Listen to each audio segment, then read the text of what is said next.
After being reborn, I deliberately delayed and postponed getting the marriage certificate with Ethan Carter.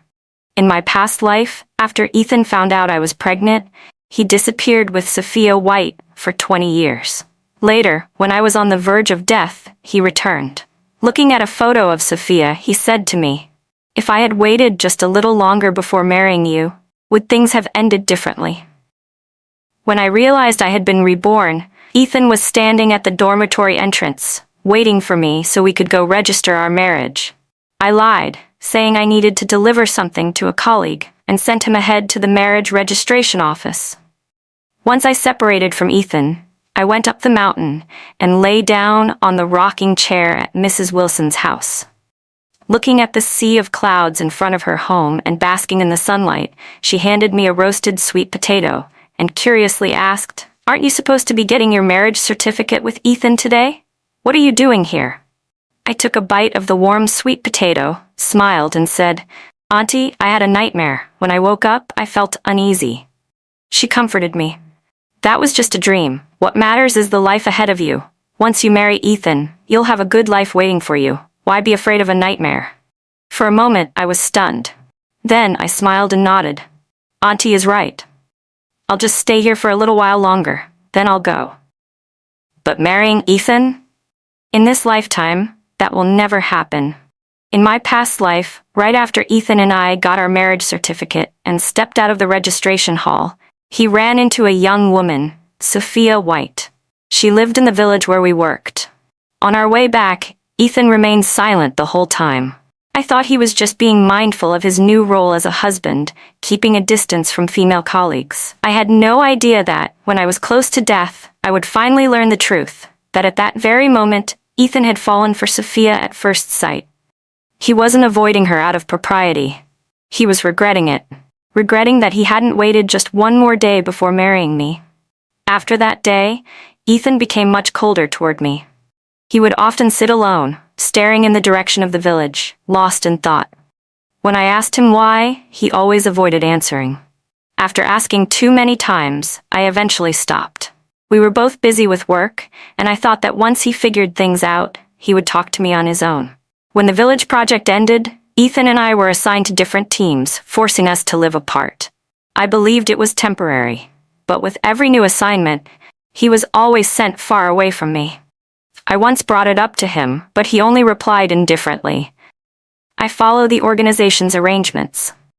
Then one day, I returned to the city for work and overheard my colleagues talking.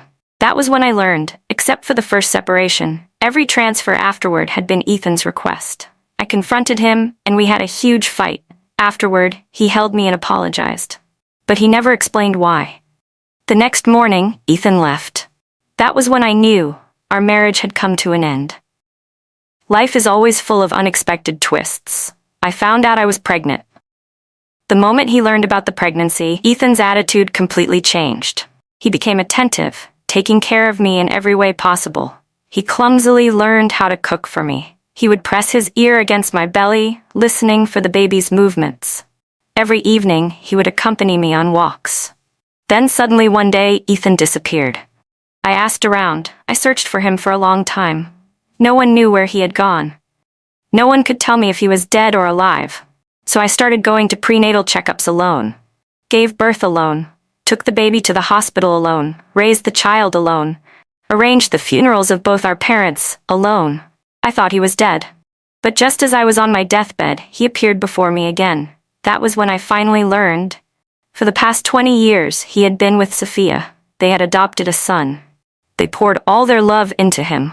But Sophia, weighed down by resentment, couldn't let go. Before she died, her only regret was never being able to marry him. Ethan said he felt guilty toward me. But also, he resented me. I found it ridiculous. If he didn't love me, why didn't he just tell me sooner? He could have divorced me. He could have given Sophia a home. But instead, he abandoned his wife and child. Ignored his parents. What right did he have to resent me? And the child I had raised on my own? He told me he envied Ryan Carter, the son Ethan and Sophia had raised with love. He blamed me. He said I brought him into this world without his consent. It was only at that moment that I realized, without my knowledge, Ethan had already reconnected with his father. He had kept it from me all this time. I stayed at Mrs. Wilson's house for an hour. After saying goodbye to her, I headed straight to the marriage registration office. When I arrived, I saw Ethan helping Sophia White up from the ground. He was staring at her, unwilling to look away. His face, which had been tense with frustration just moments ago, now held an expression of amazement. In my past life, I had been too busy helping Sophia up and chatting with her to notice Ethan's reaction. But now, seeing it from an outsider's perspective, everything was so obvious. "Ethan, I'm here. You must have been waiting anxiously." The moment he saw me, his entire body stiffened. Panic flickered across his face before he quickly tried to regain his composure. "Oh, you're here," slowly. He fumbled over his words. I noticed that when Sophia looked at me this time, her expression was different from my past life.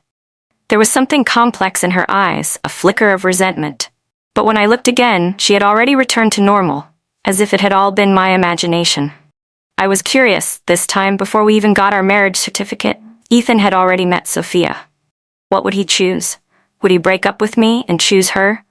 Or would he do exactly what he did in my past life, marry me while still running off with her? "It's getting late, let's go inside and get the certificate." I deliberately acted impatient. Ethan's face turned pale. Before he could respond, Sophia suddenly cried out, "Ah, my foot hurts." Her voice shattered the tense silence. In my past life, Sophia hadn't been injured, but now somehow she was. And the timing was so convenient. Could she have also been reborn? I scrutinized her closely, searching for any signs, but there was nothing unusual. Ethan took her to the clinic. The doctor examined her and said it was just a minor wound. If she had come any later, it would have already started healing on its own. Sophia's cheeks flushed red, while Ethan looked visibly relieved. On the way back, we passed by the marriage registration office. Ethan hesitated and said, "Looks like they're closing soon. Maybe we should come back tomorrow." I smiled slightly. "Sure, we'll see." A marriage certificate requires a good day to be chosen, but there would never be a suitable day for me to marry Ethan in this lifetime. Ethan sighed. "All right, I'll let Mrs. Wilson know when we get back." Ethan and I had come by bicycle. On the way home, Sophia unhesitatingly hopped onto the back of Ethan's bike. Ethan looked at me awkwardly, but he didn't refuse her. I pretended not to see anything and pedaled away on my own. The cool evening breeze carried their voices to me. I couldn't hear their exact words, but I could tell they were happy. Ethan's voice had a controlled joy to it, the kind he tried to suppress but couldn't entirely hide. It had been a long time since I'd seen Ethan smile. In my past life, after he met Sophia, he had never smiled at me again. But now, none of that mattered anymore. As I entered the village, the locals noticed Sophia clinging to Ethan's waist as she sat on his bike. Some villagers looked at me and knowingly winked, while others coughed awkwardly and shook their heads. I knew what they meant, but I still smiled and returned to my dormitory. Ethan had already rented a house in preparation for our marriage. Most of our things had been moved there. As I passed by, I stopped. The house had 2 bedrooms on either side, a main hall in the middle, and a small courtyard. In my past life, after coming back from the marriage registration office, I had seen the bright red wedding decorations hanging in our home and felt nothing but happiness. No one knew that just one day before our wedding, the groom had been excitedly decorating our house only to leave it in darkness on our wedding night. That night, like so many nights after, we had lain silently in bed, doing nothing, unable to fall asleep. I didn't wait for Ethan to return. Pushing my bicycle, I went back to the dormitory. Once inside, I pulled out my transfer letter from the drawer.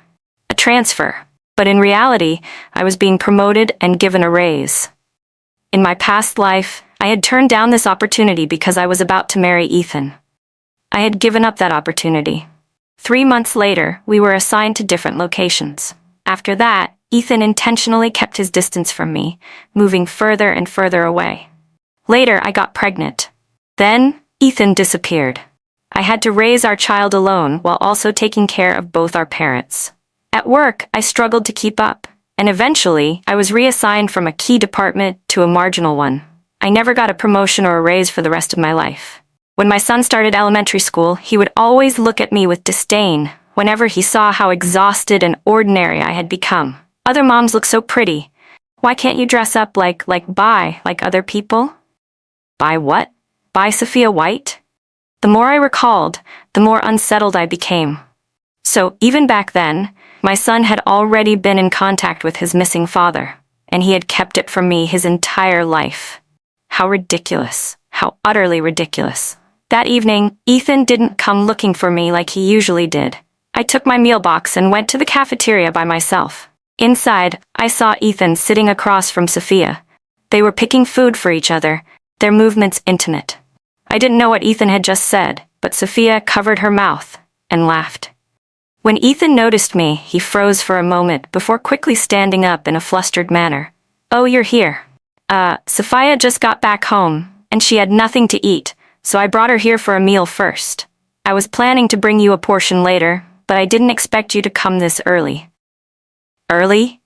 The cafeteria was almost empty. Most of the food was already gone. I suddenly remembered, in my past life after we got our marriage certificate, Ethan had gone to the cafeteria to get food, but I had waited for him for a long time. When he finally returned, his hands were empty. "The food ran out," he had said indifferently. "Just bear with it for the night." That night, the only sound in our house was my stomach growling from hunger. So even back then, Ethan had already started taking care of Sophia. I said nothing and walked past him, scooping up whatever food was left and packing it to take back to my dorm.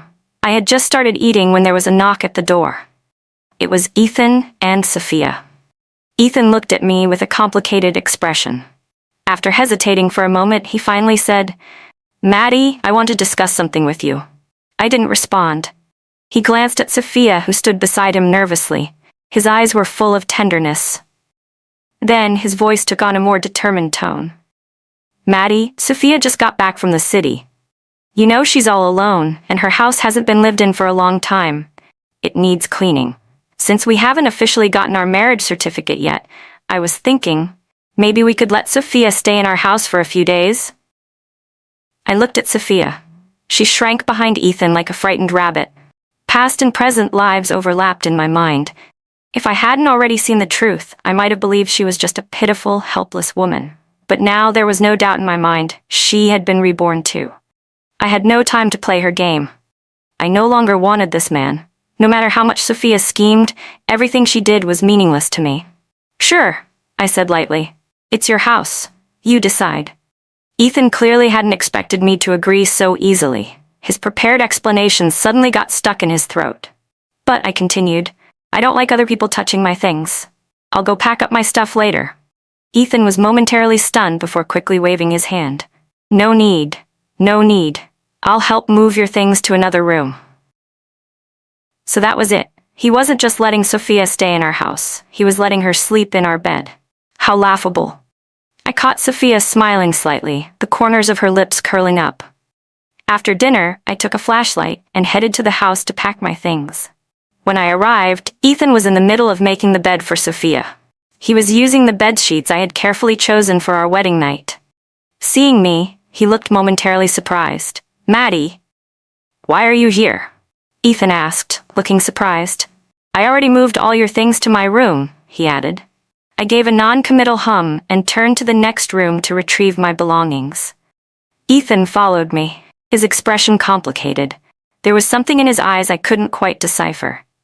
Just then, Sophia ran out of the room, her voice soft and hesitant. "Ethan, isn't this bed sheet meant for your wedding with Maddie? Is it really okay for me to sleep on it? I mean, I don't mind. Even if I have to sleep on dirty clothes, it's fine." Her voice grew quieter with each word.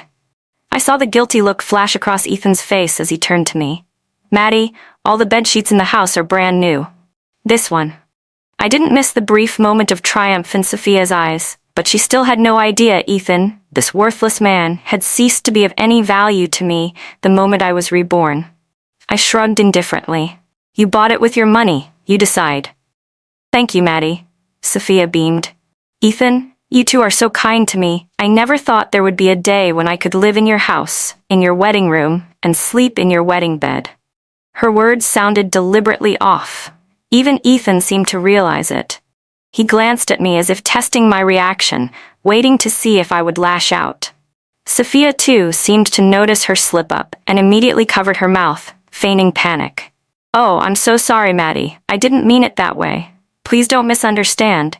Ethan and I, there's nothing between us. I should just sleep on dirty clothes instead." She reached for her bundle of clothes, putting on a show of self-sacrifice. Ethan quickly stopped her. "Sophia, it's fine. Just sleep comfortably. It's no big deal." Ethan watched me closely as if trying to read my reaction, but I was too busy packing to care. Sophia's act of guilt and reluctance was nothing more than a desperate attempt to provoke me, to make herself seem weak and pitiable in front of Ethan, while painting me as the cold, unfeeling one. She wanted him to resent me. But I had lived through one lifetime already. Why would I care about their little games?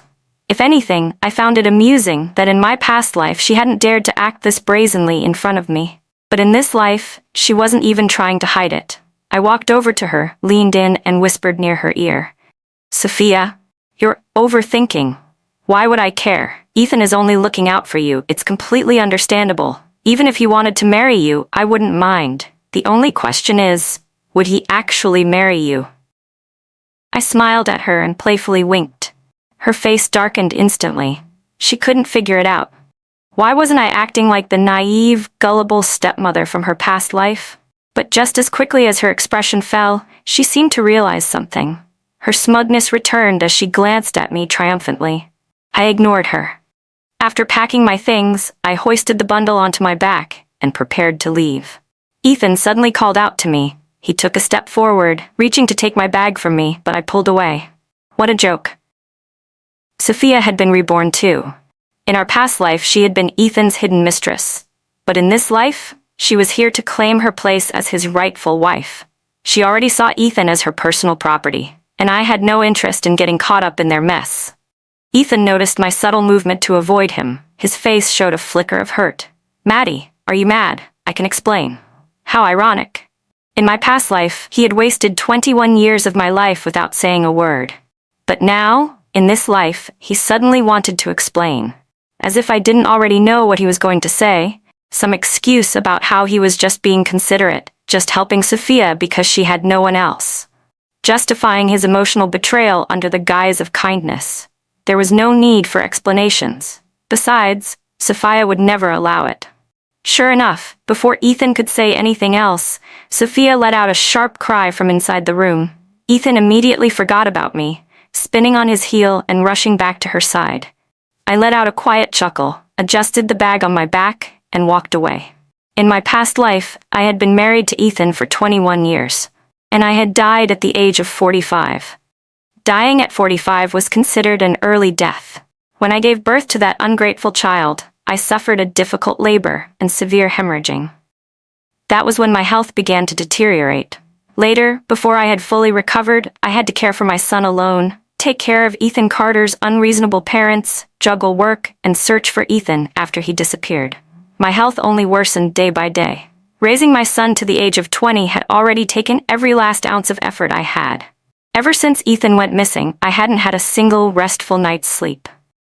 But now, in this life, I didn't marry Ethan. I didn't overwork myself to exhaustion. My health was intact. For the first time in 2 lifetimes, I slept soundly through the night, free of dreams. The next day, I requested leave from my supervisor and informed them of my decision to accept the transfer back to the city. My supervisor was surprised. "Didn't you say you didn't want to be separated from Ethan after getting married?" I shook my head. "I won't be marrying him. My career is the most important thing to me now." My supervisor smiled approvingly. In my past life, he had also tried to persuade me, saying that with my abilities, I could have a much brighter future. But I had been blinded, foolishly giving up a great opportunity for a worthless man. I asked him to keep my departure a secret and coordinated the timing of my transfer. After leaving the office, I headed straight to the train station.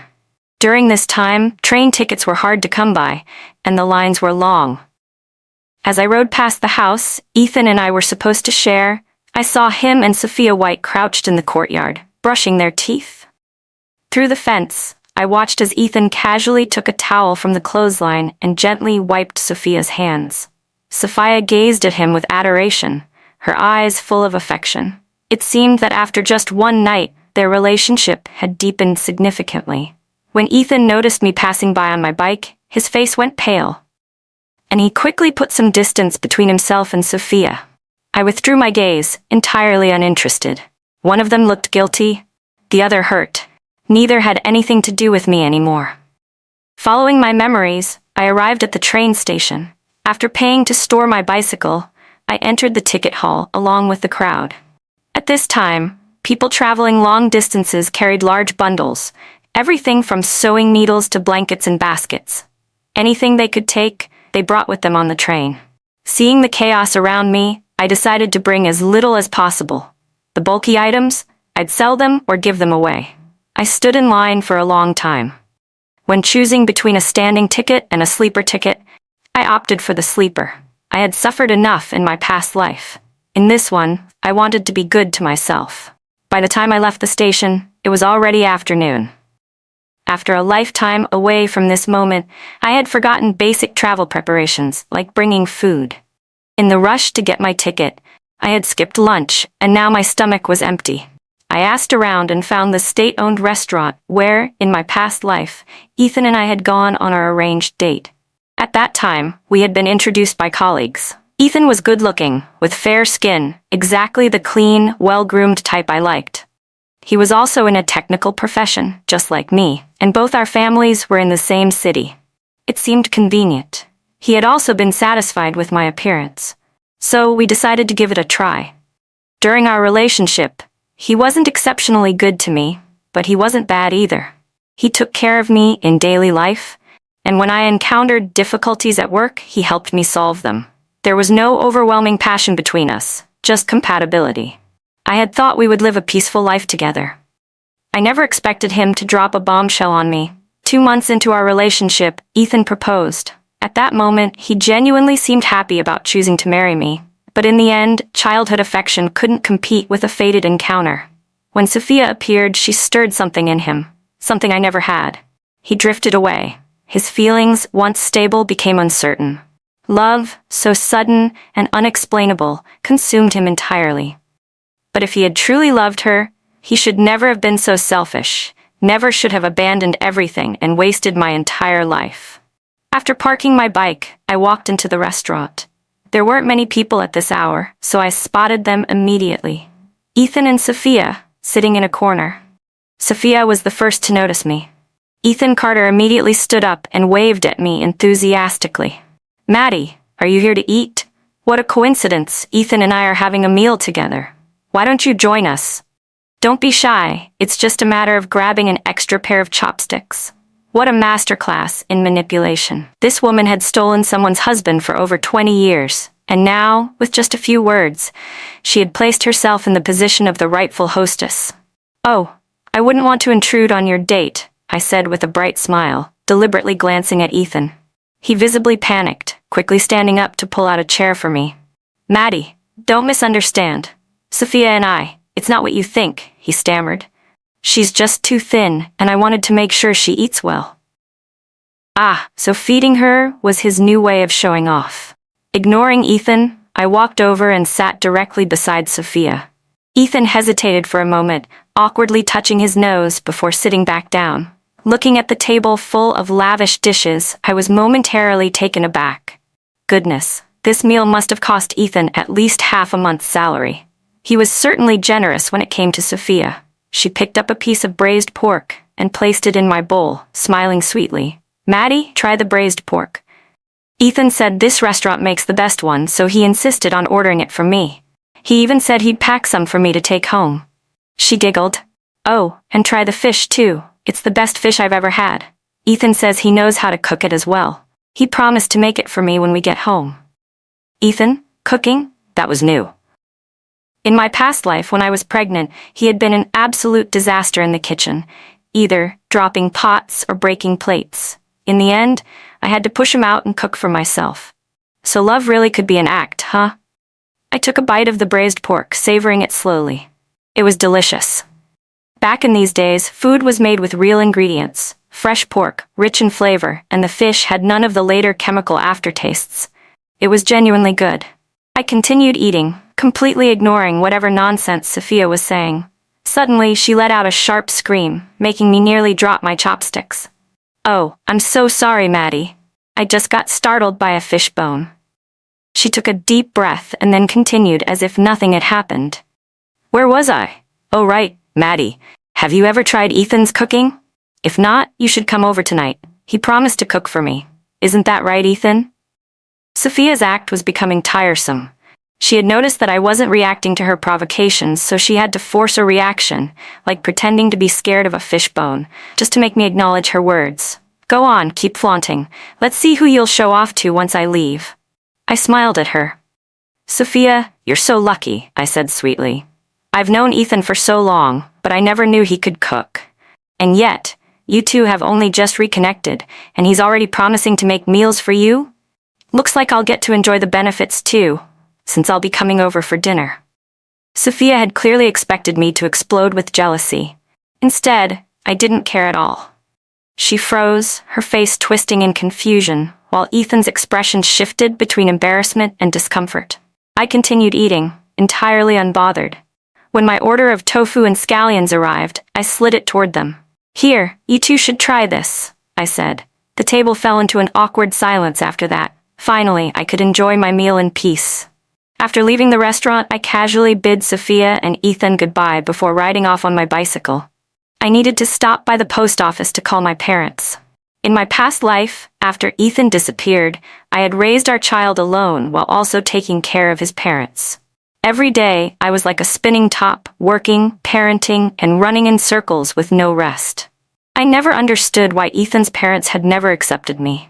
My family was just as respectable as theirs, yet they constantly looked down on me. Not only did they refuse to help me raise my child, but they also made my life even harder. If I did even one thing wrong, they would storm into my workplace and cause a scene. Back then, having a stable job was a privilege. I had a son to raise, so I endured it all. Meanwhile, my own parents, despite being far away, did their best to support me. While taking care of my siblings' children, they still tried to find me a new match, hoping I could remarry and start over. But when Ethan's parents found out, they stormed into my parents' home and caused a huge commotion. As soon as my parents learned about my situation, they accused me of trying to drive Ethan's parents to their deaths. Not only that, but every time I was introduced to a potential suitor, Ethan's parents would bring my son along to the meeting. Then on cue, my son would run up to me, crying and throwing a tantrum. Over time, no man wanted to be involved with me anymore. Eventually, I gave up on the idea of remarrying and devoted myself entirely to raising my son. Because of Ethan's parents, my own parents suffered countless injustices. But more than anything, they worried about me. Even on their deathbeds, their greatest concern was still me. The call connected quickly. After a whole lifetime apart, hearing my parents' voices again brought tears to my eyes. Hearing the emotion in my voice, my parents immediately became worried. They assumed Ethan had mistreated me and were ready to come find him to settle the score. I quickly reassured them and told them everything that had happened, as well as my decision. There was a long silence on the other end of the line. Finally, they spoke. "As long as this is a decision you've made after careful thought, we will respect it." Only then did I feel truly relieved. I told them about my transfer back to the city and that my train would leave in 3 days. My parents immediately said they would prepare all my favorite dishes and wait for me at home. When I returned to my dormitory and opened the door, I was startled to find Ethan sitting at my desk, flipping through my study materials. I had almost forgotten he still had a key to my dorm. Seeing that the drawer containing my transfer documents was securely locked, I let out a quiet sigh of relief. With things between us now unclear, the last thing I wanted was for something to go wrong before I left. The moment Ethan saw me enter, he quickly stood up and poured me a glass of water. He clearly had something to say but hesitated for a long time. I sat on my bed, slowly sipping my tea, waiting. Finally, he couldn't hold back any longer. He turned to face me and said, "Maddie, it's not what you think between me and Sophia." I swallowed my tea and replied calmly, "And what do I think?" Ethan faltered. If I were still the naive woman from my past life, I would have believed him, whether he explained or not. But I had already lived through one lifetime. I had seen, and experienced my own tragic fate. No matter how many times Ethan tried to explain, his words meant nothing to me. In my previous life, just before I died, he had stood by my hospital bed and admitted that he had fallen in love with Sophia at first sight, that their love was true, something beyond comparison to what we had. In his eyes, I had been the third party in their relationship, a flaw in an otherwise perfect love story. Maddie, believe it or not, I only wanted to take care of Sophia because she has no family left. She's all alone in this world, and it's not easy for a woman in her situation. Ethan's voice was laced with guilt, but he couldn't even look me in the eye as he spoke. If even he didn't believe his own words, why should I? Still, I smiled and said, "All right, I believe you. Now, can you leave?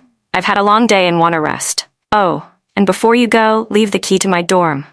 Ethan froze. His face stiffened. He had clearly realized that I didn't believe him. After Ethan left, I wiped down the chair he had been sitting on. Dirty. It was genuinely dirty. Then I started packing my things. I hadn't accumulated much in the 6 months I had worked here, just some clothes, bedding, and daily essentials. The real problem was the wedding items Ethan and I had bought together. I needed to find time to settle that with him before I left. Just then, there was a knock on the door. It was Ethan again. He was holding a box of pastries, smiling as he handed it to me. "Maddie, open it." I took the box and lifted the lid. Inside were money and ration tickets. Ethan grinned. "I made up my mind this morning. After we get married, all my money will be managed by you. You can give me a set amount each month for living expenses." I stared at him, suddenly feeling like I didn't recognize this man at all. In my past life, not only had he never given me a cent, but after we registered our marriage, I had never even seen a single coin from him. When I nearly died giving birth, his parents refused to spend a dime on me.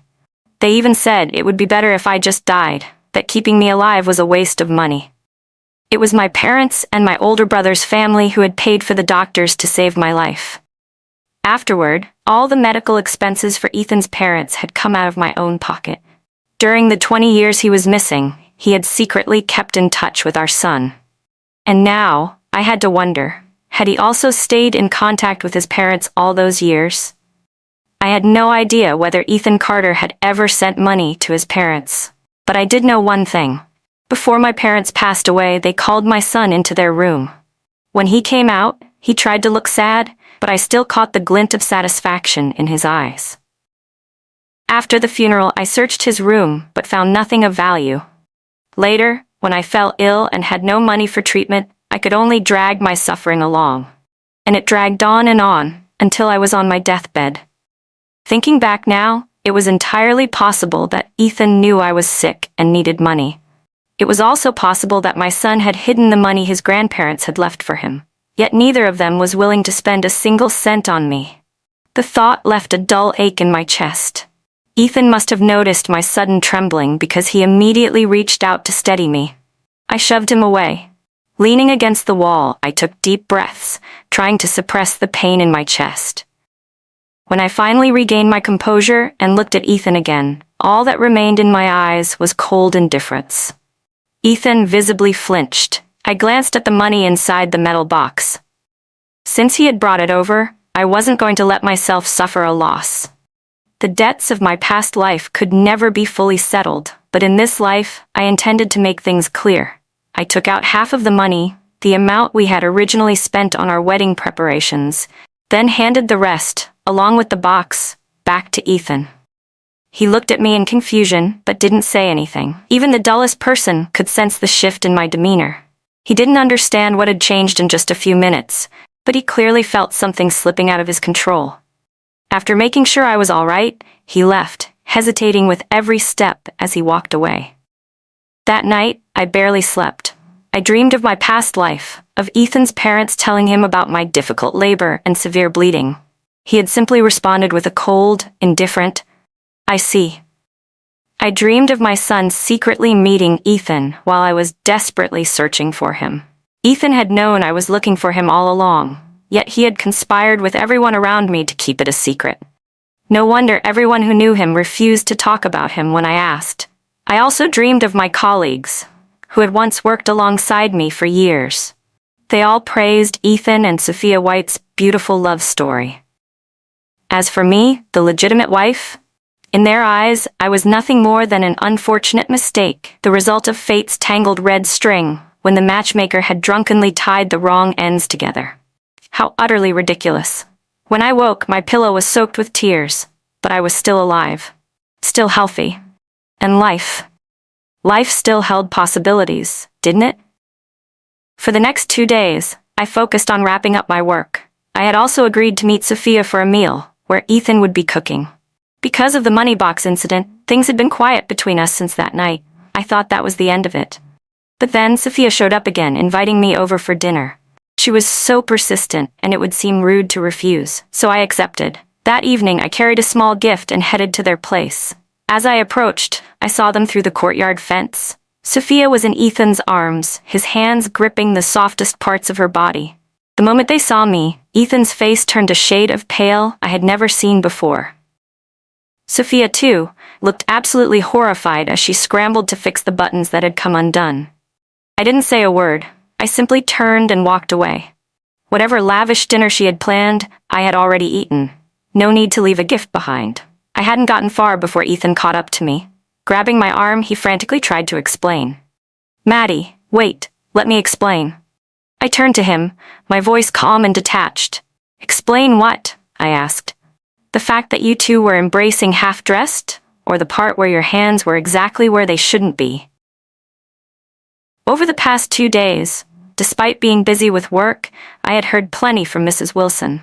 She despised mistresses more than anything, especially the kind like Sophia, who not only played the other woman, but had the audacity to flaunt it in front of the wife. She had eagerly kept me updated on Ethan and Sophia's shameless behavior. Some villagers had seen Sophia deliberately rubbing up against Ethan. Ethan hadn't dodged. Others had seen them sharing a meal from the same bowl, holding hands in secluded corners. Now, standing before me, Ethan looked disheveled and desperate. I couldn't understand him. After doing all that, he still had the nerve to run after me and ask me not to misunderstand? Did he expect me to relive my past life where I took care of his parents while he spent his days tangled up with Sophia? I looked him in the eye, my voice cold and steady. Before Sophia appeared, I was the only woman by your side. 1 hour after meeting her, you were already carrying her to the hospital. 3 hours after knowing her, you let her wrap her arms around your waist on your bike. 5 hours in, you left me behind to have a meal with her. 7 hours in, you let her move into our house. 1 day in, she was already sleeping in our wedding bed, using the sheets I had prepared for our marriage.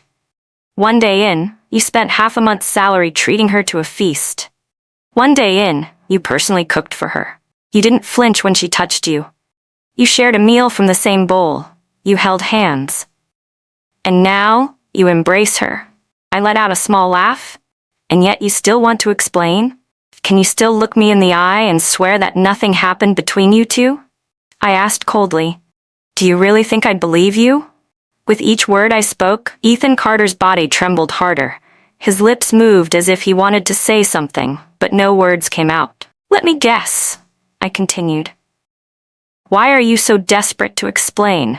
Why do you insist on making me believe you, even to the point of throwing money at me? On the day we were supposed to register our marriage, you fell for Sophia White at first sight. And she had feelings for you too. So she pretended to be injured to delay our registration. At that time, because you were already drawn to her, you didn't really want to marry me anymore. And now, after spending some time thinking it through, you've realized you love her. You want to be with her, to share romantic moments together. I locked eyes with him and spoke slowly, deliberately. But at the same time, you need a wife, a capable woman who can take care of your parents for you. And if this wife is also willing to handle their funeral arrangements in the future, even better. Am I right? The moment I finished speaking, Ethan's head snapped up, his eyes filled with shock. Seeing his reaction, a bitter sadness welled up in me. I had wasted my entire past life on a man who only saw me as a convenient choice. The so-called sweetness I had experienced in our marriage was nothing but a joke. I could no longer deceive myself, and I would never let Ethan deceive me again. That night, I returned to my dorm to pack my things. But before I could finish, Sophia showed up. She glared at me, her expression full of resentment. "So, you really came back, huh?" Seeing my calm demeanor, she let out a mocking laugh. Then, looking at me with nothing but scorn, she sneered. "In our last life, you held on to the title of Ethan's wife. So what? You spent your entire life slaving away for his parents. You raised a son all on your own, only for him to secretly call me mom behind your back." She let out a satisfied laugh. "Isn't it hilarious? Your husband was mine, your son was mine, and in this life, even though you were reborn, you can't change the fact that Ethan loves me. I will be his wife. I am the only one he will ever love."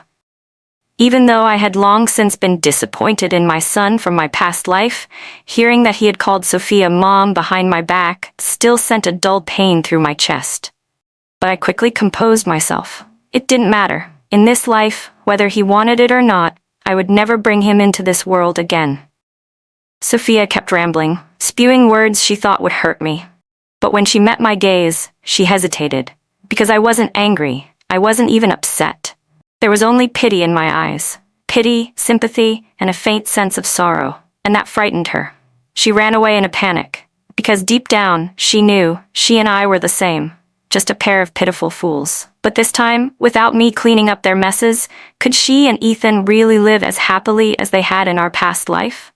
In the middle of the night, I couldn't sleep. I stepped outside my dorm to look at the moon, only to be startled by a shadow sitting at the doorway. Under the dim glow from inside the room, I recognized Ethan. The heavy stench of alcohol surrounded him. Who knew how long he had been sitting there? Even after being reborn, I still couldn't understand him. Shaking my head, I grabbed a flashlight and went to find Sophia. When I told her to take Ethan home, she froze for a moment. Then, without a word, she followed me back to the dorm. Ethan had already passed out. Sophia struggled to lift him, but I didn't help. This was the man she loved. She should be the one to clean up after him. The next morning, I packed my luggage and prepared to leave.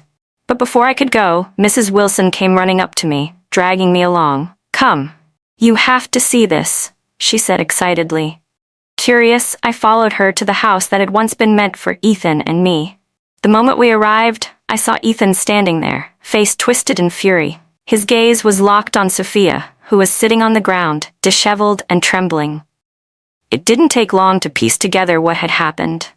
Last night, after Sophia took Ethan home, she must have noticed his state, his lost expression, his drunken sleep in front of my dorm, the way he had murmured my name even in his dreams. It had driven her mad. So she had taken advantage of his drunken state. Even if he had mistaken her for me, she had still gone through with it. The villagers were already whispering about it when I arrived. Hearing the full story, I felt nothing but disgust.